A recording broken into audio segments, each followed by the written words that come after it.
Nakasalalay na kay House Speaker Bogie D ang kahihinatnan ng inihaing ikalawang impeachment complaint ng Makabayan Black laban kay Pangulong Bongbong Marcos. Ang mga pinakahuling detalye sa Kamara ibabalita live ni Milky Regunan. Miss Milky? Go ahead, Miss Milky.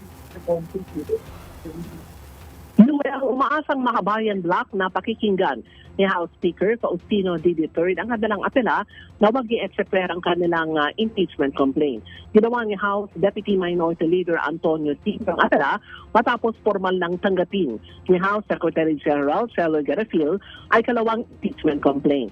Ay kay Tino, dapat makita ang merito na ikalawang impeachment complaint kasabay ang hangaring maisama na sa order of business mamayang hapon sa plenaryo para hindi daw mateknikal sa one-year bar rule. Narito si House Deputy Minority Leader Antonio Tino III, isa sa mga miyembro ng Makabayan Black na mag-iendorso ng second impeachment complaint laban kay Pangulong Marcos. Walang anumang dahilan para unahin ang isa at i-atsakwera ang isa pa.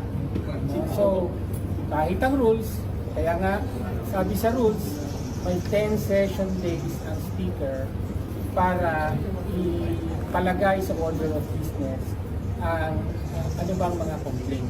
This is precisely para ma-accommodate ang iba pang mga complaint given that there can only be one proceeding in 1 year. So again, nananawagan tayo kay Speaker D. Malinaw po na merong pangalawang complaint.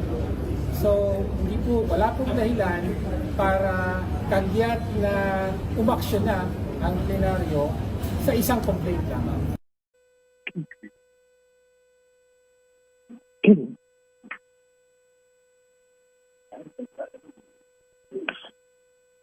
Dagdag pa ni Tino, inamin sa kanila ni Sec. Gen. Phil na hindi maipangako na agad itong maikakalendaryo sa order of business mamaya sa plenaryo. Anya, ang papel ay ministerial lamang para tanggapin ang kopya ng impeachment complaint at ma-refer sa opisina ng House Speaker. Para sa MBC TV Network News, ako si Milky Regunan, una sa Pilipinas, una sa Pilipino. Regunan.